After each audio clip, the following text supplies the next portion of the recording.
बड़ी बिल्डिंग में क्लास नहीं शुरू करवा सकते हैं। तालाओं के माध्यम से 60% गाय का वंश ही खत्म हो। स्टील की गोलियां और लोहे की कीलों जड़ी सड़कें और जिस तरह से तार लगवाए गए थे, जितना किसानों के लिए व्यवस्था सरकार ने बॉर्डर पर की थी, कानून देने में आपको पसीने क्यों आ रहे हैं? अब की बात धर्म पे बात नहीं होगी। धर्म, आस्था और राजनीति अलग अलग है। जो देश का अन्नदाता है, देश का मतदाता है, देश का मालिक है, देश का भाग्य विधाता है, उसके साथ इतनी नमस्कार, मैं नंदनी मल्होत्रा और आप देख रहे हैं केकेटी न्यूज़। आज हम मौजूद हैं भारतीय किसान यूनियन लोकतांत्रिक के राष्ट्रीय अध्यक्ष और संस्थापक मिस्टर राकेश सिंह चौहान के साथ, जिन्होंने किसानों के मुद्दों के लिए और उनके हक के लिए आवाज़ उठाई और उनके लिए खड़े रहे। राकेश सिंह चौहान जी, आपका बहुत बहुत स्वागत है हमारे चैनल पर। सर, मेरा पहला सवाल आपसे ये है कि अभी प्रेजेंट में सरकार से आपकी किसानों को लेकर क्या क्या मांगे हैं और किन किन मुद्दों को लेकर आप उनके सामने खड़े हो रहे हैं? जैसा कि किसानों का मुख्य मुद्दा जो है, किसान चाहता है कि हमारी उपज का सही मूल्य मिल जाए। इसके लिए सरकार से किसान समर्थन मूल्य गारंटी कानून की मांग कर रहा है, जिसके लिए दिल्ली की सड़कों पर 13 महीने किसान अपनी समस्याओं को लेके 3 कृषि कानूनों के खिलाफ और एमएसपी गारंटी कानून बनवाने के लिए संघर्ष करता रहा। जो देश कृषि प्रधान देश हो, जिस देश की अर्थव्यवस्था खेती और किसानी और किसानों के ऊपर निर्भर करती हो, जब वो किसान अपने हक और अधिकार के लिए दिल्ली जाता है, जहां से योजनाएं लागू होती हैं, जहां कानून बनता है, वहां पर जब किसान पहुंचता है तो किसानों के लिए कील की सड़क बनवाई जाती है, तार की बैरिकेडिंग की जाती है, किसानों के आंसू गैस के गोले छोड़े जाते हैं। जो काम आतंकवादियों के साथ होना चाहिए, वर्तमान सरकार के द्वारा किसानों के साथ वो काम किया जा रहा है। दिल्ली में किसान अपनी समस्याओं के समाधान के लिए जब गया तो 750 किसानों की शहादत दिल्ली की सड़कों पर हो गई। और दिल्ली की सड़कों से, बॉर्डर से चंद दूरी पर बैठे हुए देश के प्रधानमंत्री के मुंह से किसानों की शहादत के लिए एक शब्द नहीं निकला। इससे बड़ा दुर्भाग्य देश के किसानों, नौजवानों और मजदूरों के लिए दूसरा नहीं हो सकता है। आज लोकतंत्र का पर्व है। लोकतंत्र में चुनी हुई सरकार से अपनी बात मनवाने के लिए, अगर सरकार ने बात नहीं मानी है तो मतदान के समय उस सरकार से बदला लेने का समय होता है। आज किसान दिल्ली की सड़कों पर 750 किसानों की शहादत, और आज भी पंजाब और हरियाणा के बॉर्डर पर, शंभू बॉर्डर पर किसानों का आंदोलन चल रहा है। वहां पर भी 27 किसानों की अभी तक शहादत हो चुकी है। और अरे फिर किसानों की शहादत की बात छोड़ दीजिए, जब मणिपुर में बहन बेटियों को नंगा घुमाया जाता है, उनको प्रताड़ित किया जाता है, तब देश के प्रधानमंत्री के मुंह से जब माताओं और बहनों की अस्मिता लूटी जा रही हो, तब एक शब्द नहीं निकलता है। किसानों के शहादत पर एक शब्द नहीं निकलता है। तो लोकतंत्र के इस पर्व में आज वक्त मिला है, किसान अपने हक और अधिकार की लड़ाई के लिए मतदान करेगा। किसानों की हत्यारी, किसानों के लिए मरने पर मजबूर करने वाली सरकार, किसानों के प्रति संवेदना न दिखाने वाली सरकार और किसानों को न्याय न देने वाली सरकार के विपक्ष में वोट किसान करेगा। और इस सरकार को और मोदी जी की सरकार को उखाड़ने का काम किसानों के द्वारा किया जाएगा।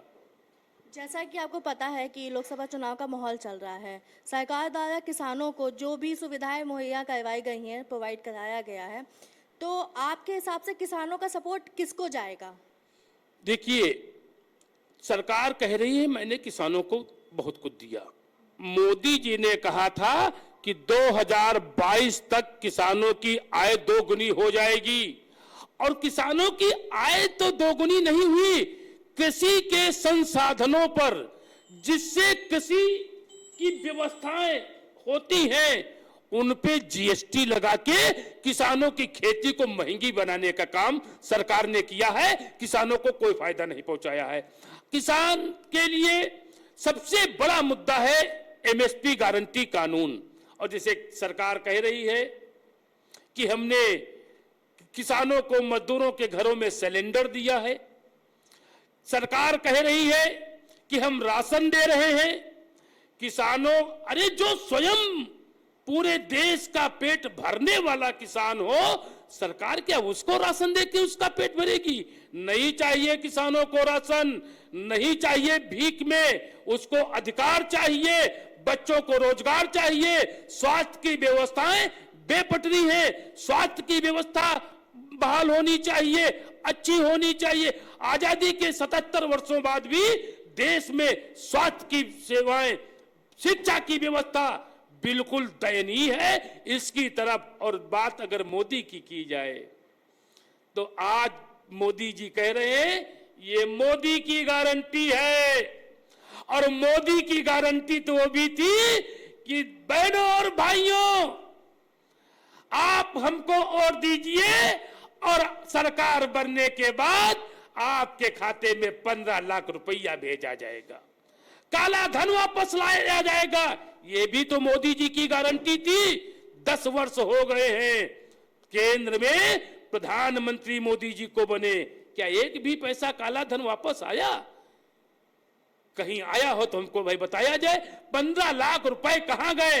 अगर 15 लाख रुपए की गारंटी नहीं है, अगर काला धन वापस लाने की मोदी जी की गारंटी नहीं पूरी हुई है, तो आज मोदी जी के द्वारा किए गए किसी भी वादे पर देशवासियों को विश्वास नहीं है, किसानों को विश्वास नहीं है, मजदूरों को विश्वास नहीं है। और उन्होंने कहा था 2014 के चुनाव में कि देशवासियों, माताओं और बहनों, आप भाजपा को जिताइए, आप हमको प्रधानमंत्री चौकीदार बनाइए और हम सरकार बनने के बाद 2 करोड़ नौजवानों को रोजगार देंगे, नौकरी देंगे।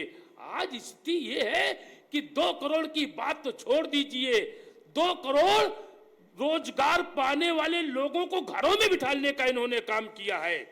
ये रोजगार दे नहीं रहे हैं, रोजगार छीनने की बात कर रहे हैं। और बात अगर सहूलियत की किसानों की जाए तो मोदी जी किसानों को, देशवासियों के विषय में नहीं सोचते हैं।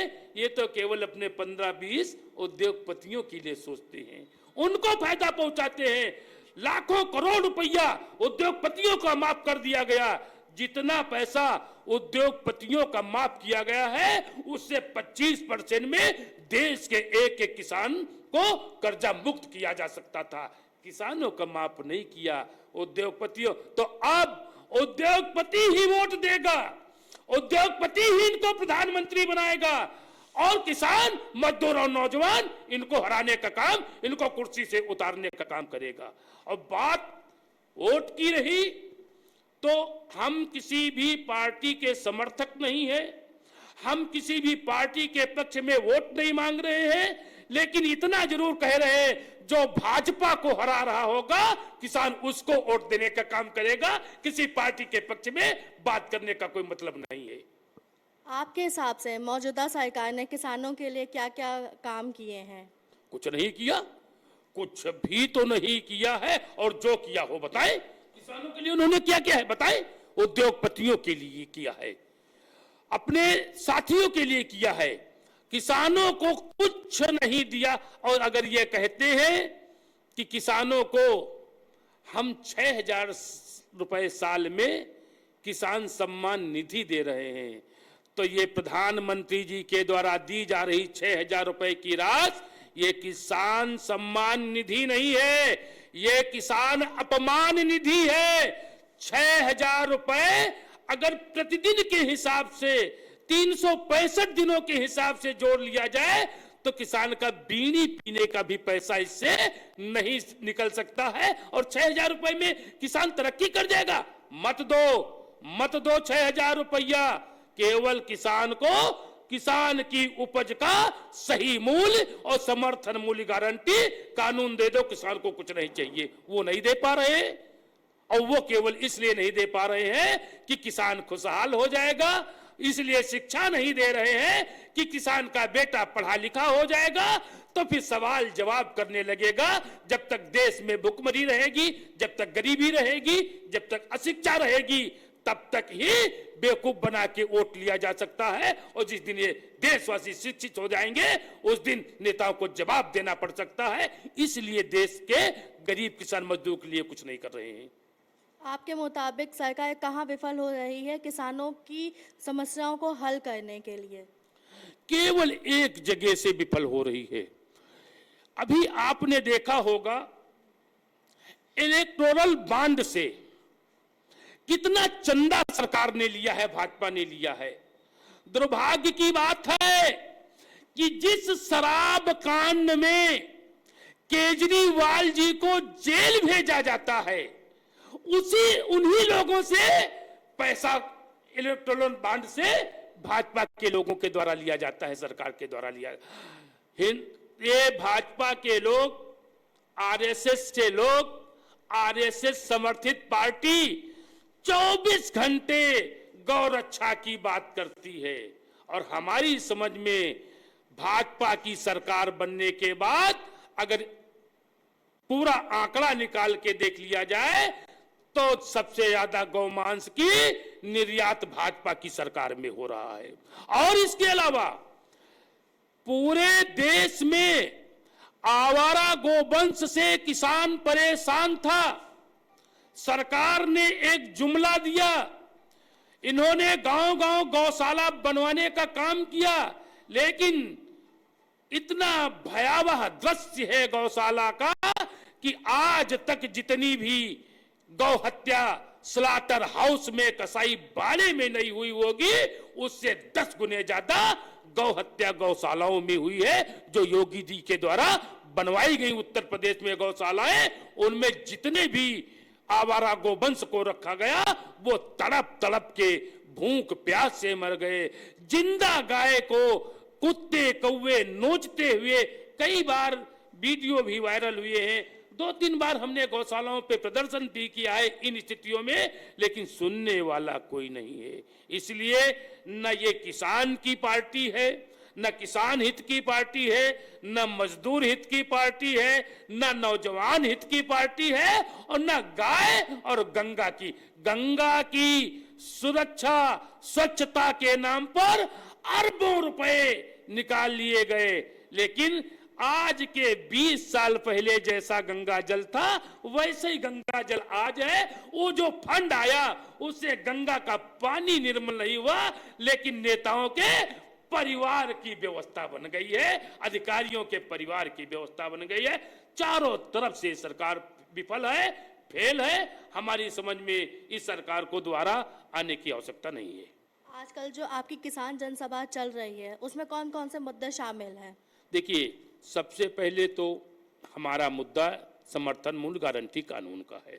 दूसरा, देश हित के लिए सबसे बड़ा मुद्दा है समान शिक्षा का अधिकार। पूरे देश में शिक्षा एक समान होनी चाहिए।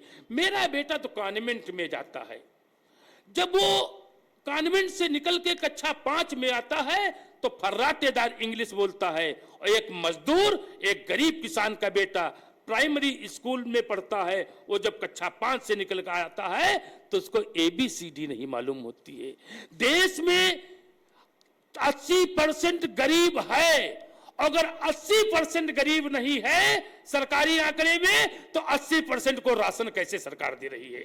अगर 80% को सरकार राशन दे रही है तो 80% गरीब है। और जहां पर 80% की शिक्षा को बाधित किया जा रहा है, तो आने वाले समय में जो आज तक होता आया है, अमीरों के ही बच्चे पढ़ लिख के आगे बढ़ रहे हैं, अधिकारी बन रहे हैं।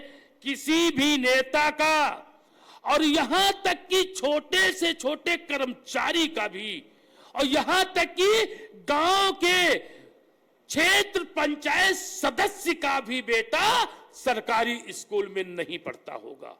हमारी मांग है, कि देश के प्रधानमंत्री से लगा के और गांव के क्षेत्र पंचायत सदस्य तक और लगा के चपरासी से अधिकारी के बच्चे भी सरकारी स्कूल में पढ़ना चाहिए। और जिस दिन ये सब सरकारी स्कूल में पढ़ने लगेंगे उसी दिन सरकारी स्कूल की व्यवस्थाएं ठीक होना शुरू हो जाएंगी। शिक्षा पे बहुत जरूरी है। तीसरा मुद्दा हमारा है कि देश में आज सरकारी नौकरियां लाखों की तादाद में पद रिक्त हैं, लेकिन सरकार के द्वारा नियुक्तियां नहीं की जा रही हैं, उनको संविदा पर रखा जा रहा है। अभी आप स्कूल में देख लीजिए, रसोइया जो सुबह से शाम तक भोजन बनाती है, बच्चों का पेट भरने का काम करती है, अपना घर छोड़ के आती है, उसको मानदेय कितना मिलता है? 2500 रुपया। 2500 रुपए मानदेय पे 30 दिन वो बेचारी काम कर रही है। अरे जो दे रहे हैं मानदेय उनको शर्म आनी चाहिए। हमारी मांग है कि पूरे देश में और प्रदेश में जितने भी संविदा के कर्मचारी रखे जा रहे हैं उनका मानदेय कम से कम 25,000 रुपया होना चाहिए, चाहे जो भी कार्य कर रहे हों। 25,000 रुपए से कम में पति पत्नी माता पिता और 2 बच्चे 6 पात्रों का परिवार भी 25,000 रुपए में इस महंगाई के युग में खाना नहीं खा सकता है। आगे परिवार की दवाई, परिवार में शादी इत्यादि की व्यवस्थाएं वो कैसे करे? देश के हालात बहुत खराब हैं। गरीब की, किसान की, मजदूर की, नौजवान 2017 से उत्तर प्रदेश में नियुक्तियां नहीं हो रही हैं और जितनी भी नियुक्तियों के लिए ये गजट करते हैं, वैकेंसीज निकालते हैं, 50,000 की वैकेंसी है, 50 लाख फॉर्म भरे जाते हैं, खजाना भरा जाता है और पेपर आउट कर दिया जाता है, पेपर को खत्म कर दिया जाता है।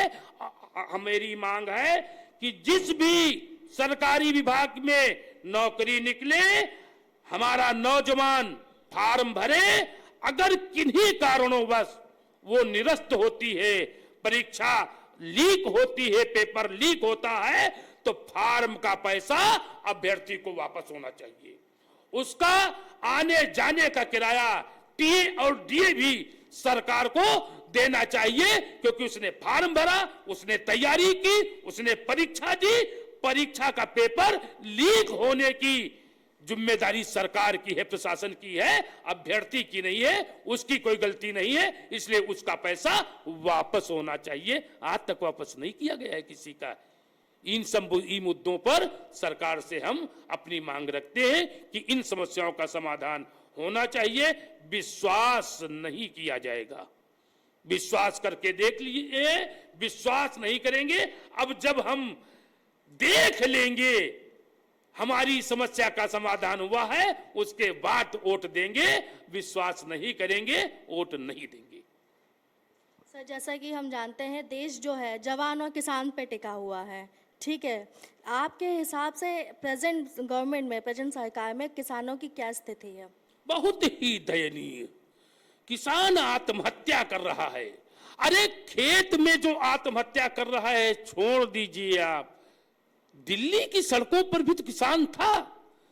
किसान संगठनों की मांग थी कि आंदोलनरत जितना भी किसान है इसको लोकतंत्र का शहीद घोषित किया जाए, इनके परिवार के एक बच्चे को सरकारी नौकरी दी जाए और इनको मुआवजा दिया जाए। आज तक सरकार ने नहीं दिया है, एक पैसा नहीं दिया है किसी से हमारे शहीद किसान को।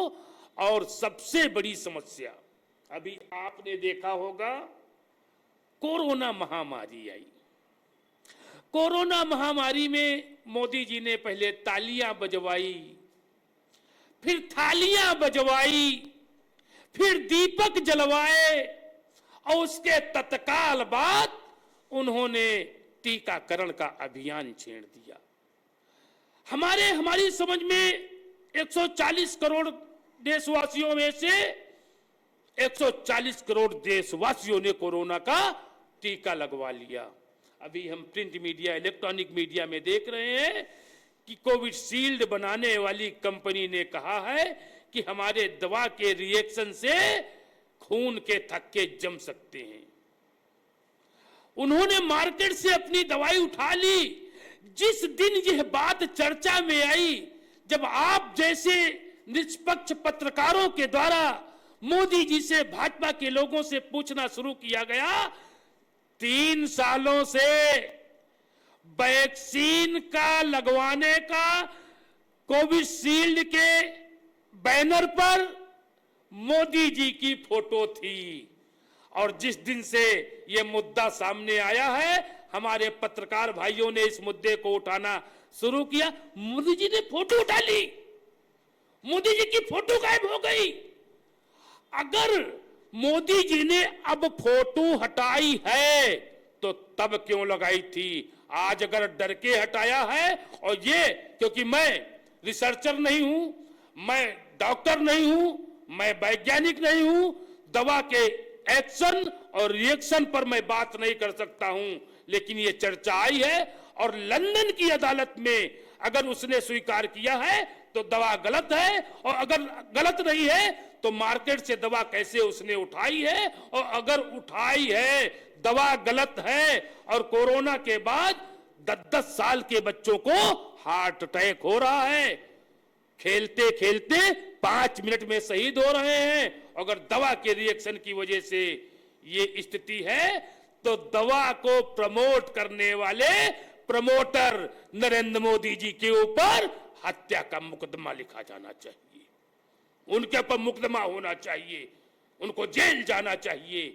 यह इतना बड़ा देशवासियों के साथ धोखा, और मैं तो समझ में नहीं आ रहा है कि ये देश किस दिशा में जा रहा है, देश की स्थिति क्या है, देश के आम जन का हालात क्या होने वाला है, समझ में नहीं आ रहा है। किसान के जो मुद्दे हैं, जो समस्याएं हैं, उनको हम सरकार के समक्ष रख रहे हैं। सरकार बातें मानेगी। हमें भाजपा से कोई दुश्मनी नहीं है, मेरी नरेंद्र मोदी जी से कोई दुश्मनी नहीं है, मेरी कांग्रेस से कोई आत्मीयता नहीं है। जो भी हमारी समस्याओं का समाधान करेगा उसको वोट देंगे, और 10 साल से केंद्र में भाजपा की सरकार है, समाधान नहीं हुआ है, इसलिए उनको वोट हम नहीं देंगे।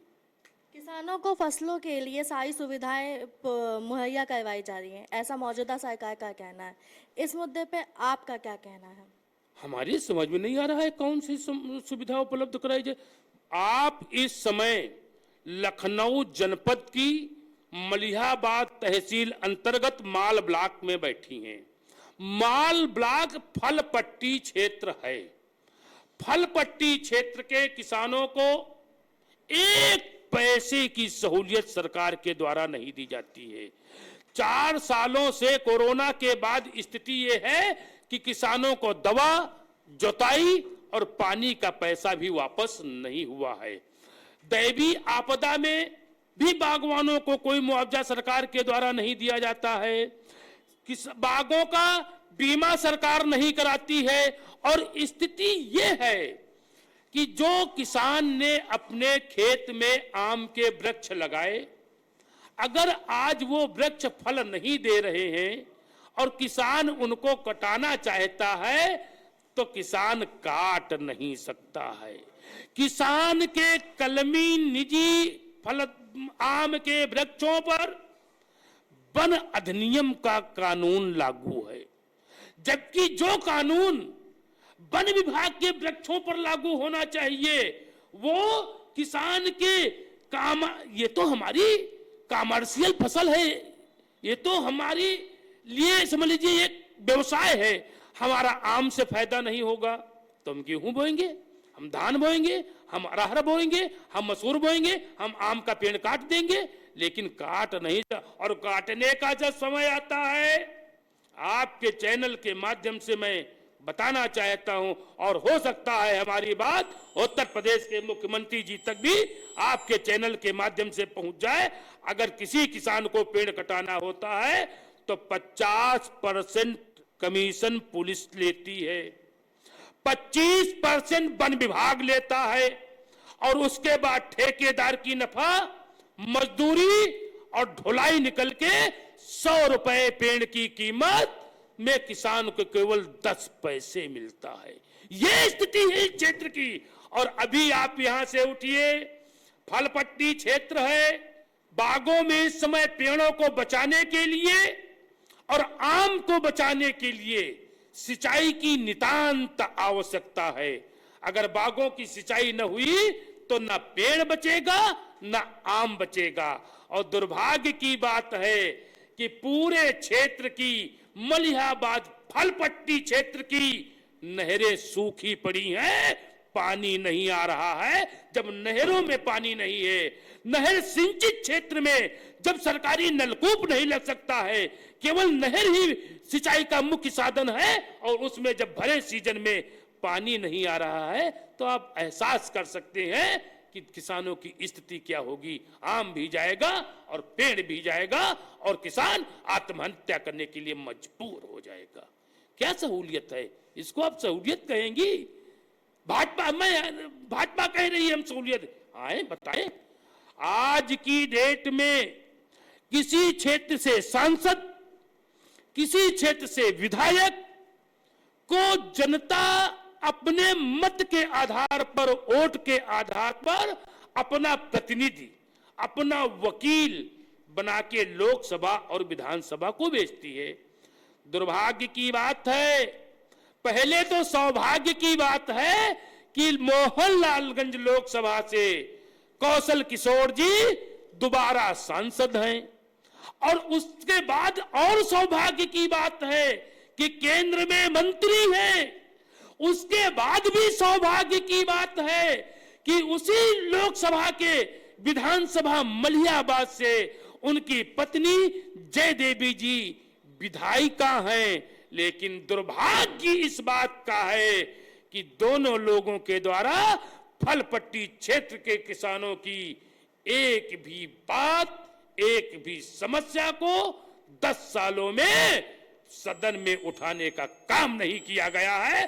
तो हमने कैसा वकील भेजा है जो हमारी समस्याओं को सरकार के सामने रख के हमारी समस्याओं का समाधान नहीं करा सकता है। और अगर सांसद जी विकास की बात करते हैं तो माल जेहता एक सड़क है जो माल ब्लॉक के निवासियों की और यहां तक कि अतरौली, कोथावा और बेनीगंज के लोगों के लखनऊ आवागमन का मुख्य मार्ग है। इस सड़क पर 5 किलोमीटर में 950 गड्ढे हैं। गिनवा लिया जाए, अगर 950 न निकले तो संगठन चलाना छोड़ दूंगा। 950 गड्ढे हैं। जब कोई भी व्यक्ति वाहन खरीदता है तो रोड टैक्स देता है और रोड टैक्स इसीलिए दिया जाता है कि हमारे वाहन के लिए अच्छी सुविधायुक्त सड़कों का निर्माण होगा। जो हम वाहन ले रहे हैं चलने योग्य सड़क हमको मिलनी चाहिए। जब 950 गड्ढे हैं, सड़क चलने वाली नहीं है और इतनी धूल उड़ती है कि आम आदमी जो मोटरसाइकिल से इस सड़क से जाता है, अगर 10 दिन लगातार इस सड़क से वो परिवहन कर ले तो दमा और टीबी का मरीज हो जाएगा। अगर विकास उन्होंने किया है तो ये विकास से दूर क्यों है सड़क? इस सड़क को गड्ढा मुक्त क्यों नहीं कराया गया? और ये अगर सड़क गड्ढेदार हुई है तो इसका एक ही मुख्य कारण है अवैध खनन। अथाह अवैध खनन इस सड़क पर हो रही है। हमने भी प्रशासन में शिकायत की है, पत्र के माध्यम से मंडलायुक्त जी को भी हमने चिट्ठी लिखी थी, लेकिन अवैध खनन नहीं रुका है। और इसका अगर रुका नहीं है तो इसका मतलब साफ है किसी बड़े नेता के संरक्षण में, बड़े पहुंच वाले के संरक्षण में अवैध खनन किया जा रहा है, इसलिए अवैध खनन नहीं रुक रहा है। इसके अलावा अगर विकास की बात करते हैं सांसद जी, आप अगर इस रोड से, जेहटा रोड से आई हैं तो माल से पहले आपने देखा होगा राजकीय ऊदा देवी बालिका इंटर कॉलेज की एक बिल्डिंग है। इसका उद्घाटन उस समय के मुख्यमंत्री माननीय राजनाथ सिंह जी ने किया था। एक तरफ की बिल्डिंग बनने के बाद क्षेत्र की गरीबों की बच्चियां इतनी ज्यादा आनी शुरू हो गई कि क्लास में बैठने की जगह नहीं थी। सरकार के पास जब क्षेत्रीय लोगों ने शिकायत की तो सरकार ने समकक्ष उसके सामने राजकीय ऊदा देवी बालिका इंटर कॉलेज को पूर्ण रूप से संचालित करने के लिए दूसरी बिल्डिंग का निर्माण कराया। बिल्डिंग बने 30 साल हो गए हैं। दसियों बार हमने धरना दिया है, प्रदर्शन किया है, चिट्ठियां लिखी है, लेकिन 30 सालों में ऊदा देवी इंटर कॉलेज की दूसरी बिल्डिंग में कक्षाएं शुरू नहीं करा पाए हैं न सांसद जी न विधायिका जी। तो जब बच्चियों के लिए बनी बिल्डिंग में क्लास नहीं शुरू करवा सकते हैं, नहरों में पानी नहीं ला सकते हैं, जर्जर सड़कें ठीक नहीं करवा सकते हैं, और करवाएं भी कैसे? मैंने सुना है कि वर्तमान सांसद मोहनलालगंज कौशल किशोर जी जो मंत्री हैं, इन्होंने अपनी सांसद निधि का लगभग 2 करोड़ रुपया खर्च नहीं किया है, वो वापस चला गया है। जो सांसद और विधायक क्षेत्र विकास निधि का पैसा खर्च न कर पा रहा हो, अपनी निधि से क्षेत्र में विकास न कर पा रहा हो, तो ऐसे सांसद और विधायक को जनता को मुंह दिखाने नहीं आना चाहिए, उनके बीच में वोट मांगने नहीं आना चाहिए। और एक बात मैं आपके चैनल के माध्यम से बता भी देना चाहता हूं कि कौशल जी और जयदेवी जी पूरे क्षेत्र में अगर चुनाव प्रचार कर रहे हैं, वोट मांग रहे हैं, तो अपने नाम पर वो वोट कहीं पर नहीं मांग रहे हैं, वो केवल योगी और मोदी जी के नाम पर मांग रहे हैं। अपने नाम पर वोट मांगने की हिम्मत उनके अंदर नहीं है। अब की बार देश की सरकार कहां बनेगी, कौन बनाएगा, प्रधानमंत्री कौन बनेगा, ये विषय बाद में है। हम माल क्षेत्र में रहते हैं, मोहनलालगंज लोकसभा क्षेत्र में रहते हैं, तो मोहनलालगंज की स्थिति तो ये है, भले मोदी जी घर घर वोट मांगने आ जाएं, लेकिन कौशल किशोर जी अब की बार हमारी समझ में दिखाई नहीं दे रहा है कि तिबारा लोकसभा में पहुंच जाएंगे। पहुंचने का काम नहीं कर पाएंगे, घर बैठने का काम इनको जनता कराने जा रही है। आपके मुताबिक मौजूदा समय में किसानों को किन किन कठिनाइयों का, किन किन मुश्किलों का सामना करना पड़ रहा है? नहरों में पानी नहीं है, किसानों के चाहे वो ट्रैक्टर हो, चाहे बीज हो, चाहे खाद हो, चाहे पेस्टिसाइड हो, सब पे जीएसटी लगा दी गई है। किसानों का उत्पाद पूरे मूल्य पर बिक नहीं रहा है।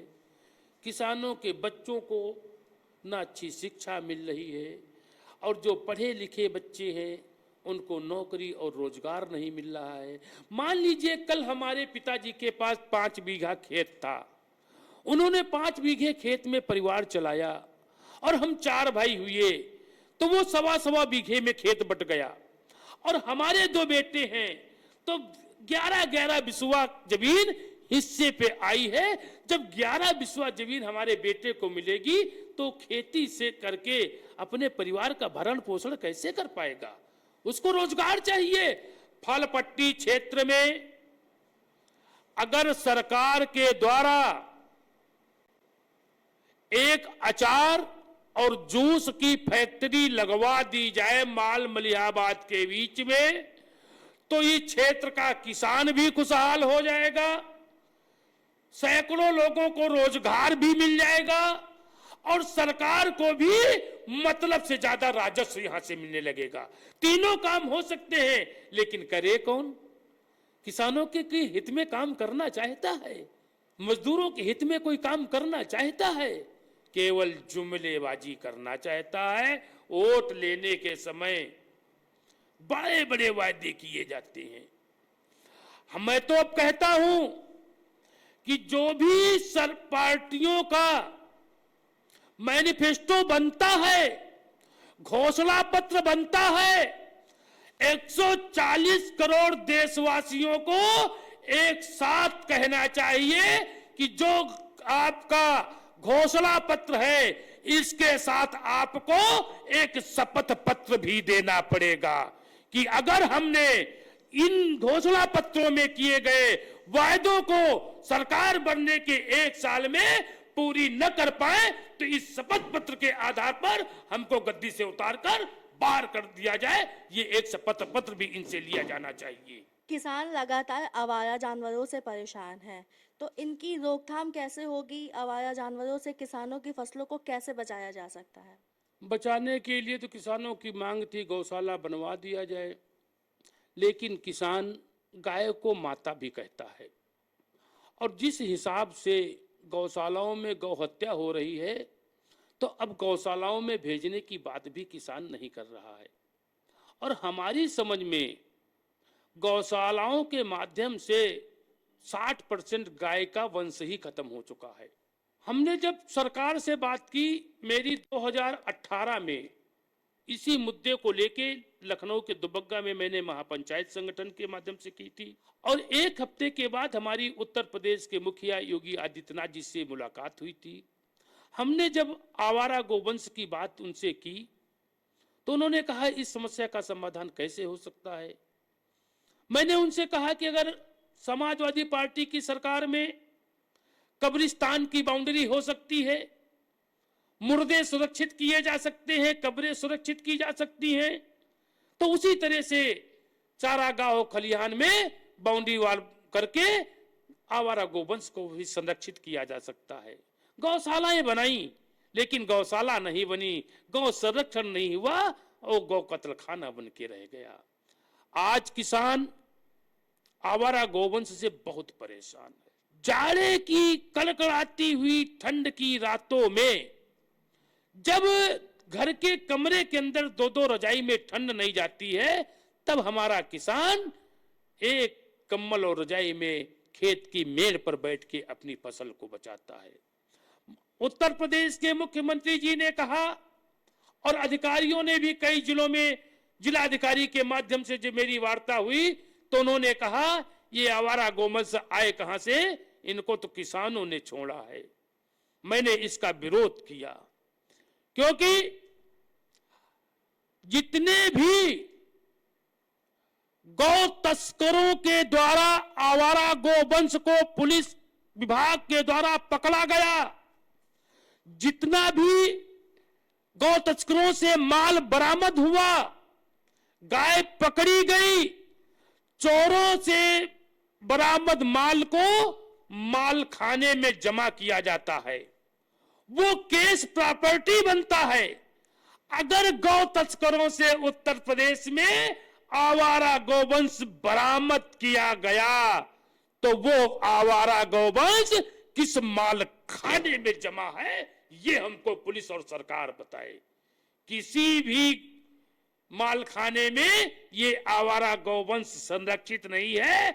जितना भी आवारा गोवंश गौ तस्करों से पकड़ा गया, बरामद किया गया, प्रशासन के द्वारा वही आवारा गोवंश रात के अंधेरे में ग्रामीण क्षेत्रों में लाके छोड़ दिया गया और जब ग्रामीण क्षेत्रों में उनको छोड़ दिया गया तो उनके ब्रीड होते होते, बच्चे होते होते इतनी संख्या में आवारा गोवंश हो गया है। इसके लिए एक बड़ी योजना सरकार को बनानी पड़ेगी जिससे गाय की रक्षा भी हो सके, गौरक्षण भी हो सके, गाय की हत्या भी रुक सके और किसान का खेत भी बच सके। जिन जिन जिलों में बंजर, परती, खलिहान, चारागाह की जमीन की अधिकता है, 100-100, 150-150 एकड़, वहां पर ये गोवंश को रखा जाए, वहां गौशाला बनाई जाए और सामाजिक संगठन एवं प्रशासनिक बॉडी को एक मुश्त केवल गौ संरक्षण केंद्र का अधिकारी बना के अगर रखा जाए, इनको सरकार 30 रुपए गौवंश के भोजन पानी के लिए दे रही है। जहां 1000-1500 रुपए क्विंटल भूसा हो, जहां पर हजारों रुपए क्विंटल हरा चारा हो, जहां पर 1000-1200 रुपए की दाने की बोरी आती हो, तो 30 रुपए में कैसे गाय खा पाएगी? कम से कम एक गाय और बैल को खाने के लिए 100 रुपए की व्यवस्था सरकार करे। और जिस दिन 100 रुपए की व्यवस्था बड़ी बड़ी गौशाला और प्रशासनिक सामाजिक संगठनों का सहयोग लेके गौशाला चलाएगी सरकार, गौ संरक्षण भी हो जाएगा, गौ संवर्धन भी हो जाएगा और किसान के खेत भी बच जाएंगे। ये नहीं कर रही है सरकार। राकेश जी, जैसा कि मुझे पता है कि गौशालाओं को चलाने के लिए सरकार की तरफ से फंड मिलता है जो लाखों में होता है, लेकिन कई बार ऐसा होता है प्रधान उसे गौशालाओं में ना लगाकर अपने निजी चीज़ों में इस्तेमाल कर लेते हैं। ठीक है, तो इस चीज़ पे आपका क्या कहना है? जैसा कि आपकी जो जानकारी में है, इसमें हम थोड़ा बताना आपको चाहते हैं। 30 रुपए के हिसाब से जो गौशाला का पैसा सरकार देती है, उसी पैसे में से गौशाला में रह रहे चौकीदार को भी देना पड़ता है। उसी पैसे से गौशाला की सफाई की भी व्यवस्था करनी पड़ती है। जब उसी पैसे से, तो गाय के लिए मुश्किल से 15 से 16 रुपया बचता है प्रधान के पास। और अक्सर चाहे जिस ग्राम सभा में आप चली जाइए, जहां जहां गौशाला हैं, 4-4, 5-5 महीने सरकार बजट नहीं देती है। जब 4-4, 5-5 महीने पैसा नहीं आएगा तो कौन सा प्रधान करोड़पति है? बहुत से प्रधान ऐसे हैं जिनके घरों में खाने के लिए नहीं है, तो वो कहां तक उधार भूसा लाएंगे, कहां तक उधार दाना लाएंगे और कैसे व्यवस्था सुचारू रूप से चलाएंगे? हर महीने फंड आना चाहिए, 100 रुपए कम से कम इनकी व्यवस्था के लिए आना चाहिए। और अगर सरकार व्यवस्था नहीं कर पा रही तो आपके चैनल के माध्यम से मैं सरकार को कहना चाहता हूं, 10,000 गाय को संरक्षित करने के लिए जमीन सरकार दे, उसकी व्यवस्था सरकार कराए और इनको चारे पाने की व्यवस्था सरकार के द्वारा की जाए और वहां की व्यवस्था हम संगठन से देख लेंगे। एक भी आवारा गोवंश को न भूखे मरने देंगे और न किसान के खेत को नुकसान होने देंगे। सरकार हमको व्यवस्था दे दे। अब मेरे पास तो इतना है नहीं कि हम घर से सब कर पाए, सरकार दे दे, हम व्यवस्था करा देंगे। बॉर्डर पे किसानों के साथ जो कुछ भी हुआ उस पे आपका क्या कहना है? दिल्ली की सड़कों पर जो किसानों के साथ हुआ, इससे बड़ा दुर्भाग्य, क्योंकि हिंदुस्तान कृषि प्रधान देश है, विश्व में केवल हिंदुस्तान कृषि प्रधान देश है। यहां जब कोरोना काल में मंदिर बनते, मस्जिद बनती, गुरुद्वारे बनते, बड़े बड़े मॉल बंद थे, बाजारें बंद थी, हर व्यक्ति जब घरों के अंदर कैद था, तब देश की जीडीपी को अगर किसी ने संभाल के रखा है तो वो केवल कृषि क्षेत्र है, उसको किसानों ने संभाल के रखा है। और जब देश की पूरी अर्थव्यवस्था कृषि पर आधारित है तो किसानों के लिए जिस तरह से पानी की बौछारें, आंसू गैस के घोले और वो कौन सी प्लेनेट बुलेट होती, प्लेनेट गन होती, क्या कहते हैं, वो गोलियां, रबड़ की गोलियां, स्टील की गोलियां और लोहे की किलो जड़ी सड़कें और जिस तरह से तार लगवाए गए थे, जितना किसानों के लिए व्यवस्था सरकार ने बॉर्डर पर की थी, बैरिकेटिंग तार लगा के की थी, अतनी व्यवस्था अगर लखीमपुर के जंगल के किनारे सरकार कर दे तो किसानों को जो ये बाघ और शेर, तेंदुआ किसानों की हत्या करते हैं, ये हत्या बच जाएगी। इतनी बैरिकेटिंग अगर बांग्लादेश और पाकिस्तान के बॉर्डर पर सरकार कर दे तो एक भी आतंकवादी देश में घुसने नहीं पाएगा। वहां नहीं कर पा रहे हैं। और किसानों के लिए लोहे की कील वाली सड़क, पानी की बौछार, अरे किसान जब दिल्ली गया था तो प्रधानमंत्री जी को इनके बीच में आके इनका स्वागत करना चाहिए था। इनकी बात सुननी चाहिए थी और जो भी इनकी समस्या का समाधान कर सकते थे वो करते। जब प्रधानमंत्री जी आजादी के 77 वर्ष बाद धारा 337 को निष्प्रभावी कर सकते हैं, जब 3 तलाक को समाप्त कर सकते हैं, बड़े बड़े मुद्दे जब मोदी जी जब नोटबंदी कर सकते हैं 2-2 बार, तो क्या किसान की व्यवस्था को नहीं देख सकते थे? आते।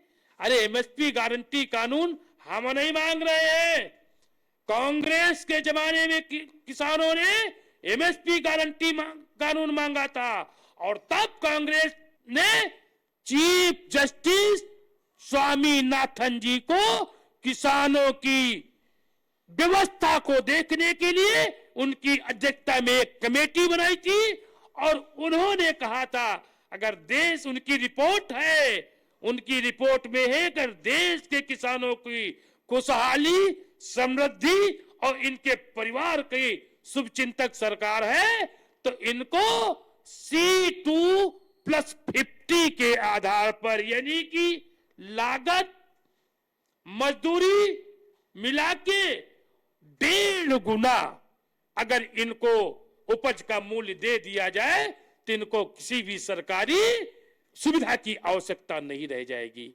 अगर आज पद्म भूषण से स्वामीनाथन जी को अलंकृत सरकार कर रही है तो उनकी रिपोर्ट को लागू क्यों नहीं कर रही है? यही तो मैं पूछना चाहता हूं और यही देश का, मैं नहीं, देश का किसान पूछना चाहता है कि अगर मोदी जी आपका 56 इंच का सीना है, आपने कहा था कि मैं देश का प्रधानमंत्री नहीं बनने आया हूं, मैं आपका चौकीदार बनने आया हूं, तो अगर आपका 36 इंच का सीना है, अगर आप वास्तव में देश के चौकीदार हैं, अगर आप देश के प्रधान सेवक हैं तो एमएसपी गारंटी कानून देने में आपको पसीने क्यों आ रहे हैं? अरे भाई, अगर हम आपके दरवाजे पर भीख मांगने आए हैं तो भीख भले न दो, लेकिन मेरा कमंडल तो मत तोड़ो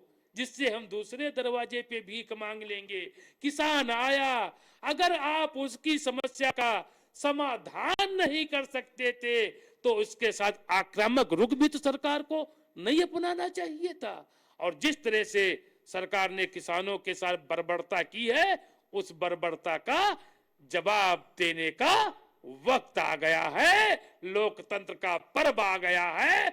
उन्होंने पूरी मशीनरी के साथ, पूरी आक्रामकता के साथ किसानों को दमन करने का काम किया था और किसान को तो केवल बाएं हाथ की तर्जनी को केवल इशारा करना है, इसको कोई व्यवस्था नहीं करना है, केवल इस उंगली को इतना टेढ़ी कर देना है, हिसाब किताब बराबर हो जाएगा, हिसाब हो जाएगा।